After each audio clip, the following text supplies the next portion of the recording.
Thiruvananthapuram കരക്കുളത്തെ engineering കോളേജിൽ കണ്ടെത്തിയ കത്തിക്കരിഞ്ഞ മൃതദേഹം കോളേജ് അബ്ദുൽ അസീസ് താഹയുടേത് തന്നെയെന്നതിന് കൂടുതൽ തെളിവുകൾ പുറത്ത്. കത്തിക്കരിഞ്ഞ നിലയിൽ കാണപ്പെട്ട മൃതദേഹത്തിന് സമീപത്തു നിന്നും കണ്ടെത്തിയ മൊബൈൽ ഫോണിൽ നിന്നാണ് ആത്മഹത്യാക്കുറിപ്പ് കണ്ടെത്തിയത്. ഫോണിൽ ഗാലറിയിലാണ് ആത്മഹത്യാക്കുറിപ്പുണ്ടായിരുന്നത്. മരണമല്ലാതെ മറ്റൊരു വഴിയില്ല എന്ന് കുറിപ്പിൽ പറയുന്നുണ്ട്. ഇത് നേരത്തെ തയ്യാറാക്കിയ കുറിപ്പാണെന്ന് പോലീസ് വ്യക്തമാക്കി. മൊബൈൽ ഫോണിൽ നിന്ന് മറ്റ് ദൃശ്യങ്ങൾ ഒന്നും കണ്ടെടുക്കാനായില്ല. ഒരാഴ്ചക്കകം DNA ഫലമെത്തും. കൂടുതൽ വ്യക്തതക്കായി DNA ഫലം കാത്തിരിക്കുകയാണ് അധികൃതർ.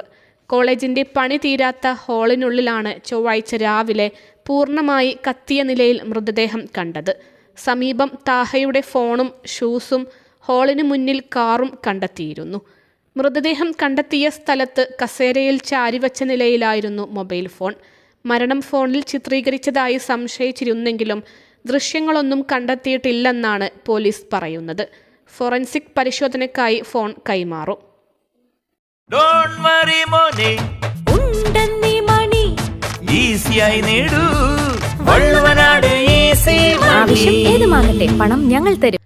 ഇന്നലെ രാവിലെ 8 കോളേജിലെ സുരക്ഷാ ജീവനക്കാരൻ GS ബിജുവാണ് മൃതദേഹം കണ്ടത്.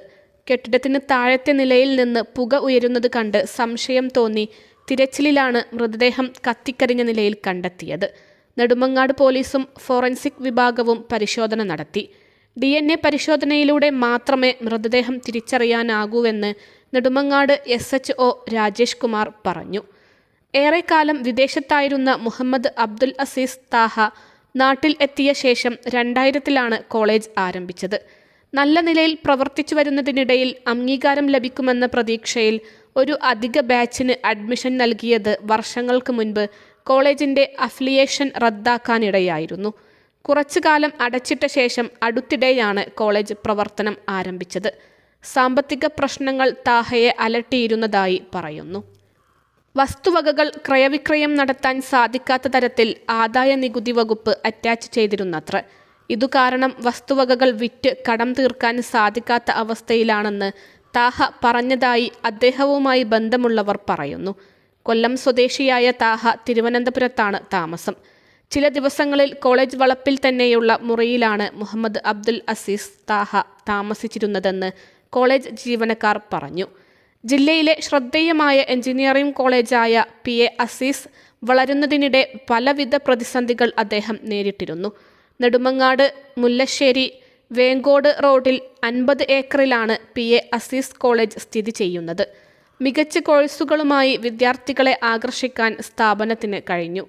2003-ൽ കോളേജ് ആരംഭിച്ച് ഏറെക്കാലം നല്ല രീതിയിലായിരുന്നു പ്രവർത്തനം. കടുത്ത സാമ്പത്തിക പ്രതിസന്ധിയുടെ നടുവിലായതിനെ തുടർന്ന് പ്രമുഖ കമ്പനികൾ ഏറ്റെടുക്കാൻ സന്നദ്ധത പ്രകടിപ്പിച്ചെങ്കിലും കൈമാറാൻ മുഹമ്മദ് അസീസ് താഹ തയ്യാറായിരുന്നില്ലെന്നാണ് വിവരം. എല്ലാത്തിനെയും അതിജീവിച്ച് കോളേജ് മുന്നോട്ട് കൊണ്ടുപോവുകയായിരുന്നു ലക്ഷ്യം. എന്നാൽ അതൊന്നും ഫലം കാണാതെ പരാജയപ്പെട്ടതോടെയാണ് മുഹമ്മദ് അസീസ് താഹ ജീവനൊടുക്കിയതെന്നാണ് വിവരം. കോളേജ് നിലനിർത്തി കൊണ്ടുപോകാനായി ദുബായിലെ ഇൻഷുറൻസ് കമ്പനിയടക്കം വലിയ സ്ഥാപനങ്ങളിൽ നിന്ന് വൻതുക വായ്പയെടുത്തിരുന്നു എന്നും റിപ്പോർട്ടുകളുണ്ട്. എന്നാൽ കേരള യൂണിവേഴ്സിറ്റിയുടെ അംഗീകാരമില്ലാത്ത കോഴ്സ് പഠിപ്പിച്ചെന്ന ആരോപണം ഉയർന്നതോടെ വിദ്യാർത്ഥികൾക്ക് പരീക്ഷ എഴുതാൻ സാധിച്ചില്ല. ഇതോടെ രക്ഷകർത്താക്കളും വിദ്യാർത്ഥികളും കോളേജിന് മുന്നിൽ സമരം ആരംഭിച്ചു. താൽക്കാലികമായി കോളേജ് പൂട്ടി. പ്രതിസന്ധികൾ തരണം ചെയ്ത് പ്രവർത്തനം പുനരാരംഭിച്ചെങ്കിലും മുന്നോട്ടു പോകാനായില്ല. ഇതിനിടെ ആദായ നികുതി വകുപ്പ് നടത്തിയ പരിശോധനയിൽ വസ്തുക്കൾ അറ്റാച്ച് ചെയ്തിരുന്നു. ഇതും പ്രതിസന്ധി വർദ്ധിപ്പിക്കുന്ന അവസ്ഥയിലായി. ഇത് കാരണം കോളേജ് വക ഭൂമി വിറ്റ് കടം തീർക്കാൻ സാധിക്കാത്ത അവസ്ഥയിലാണെന്ന് താഹ പറഞ്ഞിരുന്നതായി നാട്ടുകാർ പറയുന്നു. അമിത മാനസിക സമ്മർദ്ദമാണ് ആത്മഹത്യയിലേക്ക് നയിച്ചതെന്നും പോലീസ് കരുതുന്നു. അൽസലാമ ഐ ഹോസ്പിറ്റൽ 21 ലക്ഷത്തോളം സന്തുഷ്ടരായ ഉപഭോക്താക്കളും 2 ലക്ഷത്തോളം തിമിര ശസ്ത്രക്രിയകളും പൂർത്തിയാക്കിയ മലബാറിലെ ഏക കണ്ണാശുപത്രി. ലോകോത്തര നിലവാരമുള്ള ചികിത്സാ സംവിധാനങ്ങൾ, എല്ലാ നേത്രരോഗ ചികിത്സാ സൗകര്യങ്ങളും വിദഗ്ധരായ ഡോക്ടർമാരുടെ മേൽനോട്ടത്തിൽ. Al Salama eye hospital, hospital road, Perinthalmanna.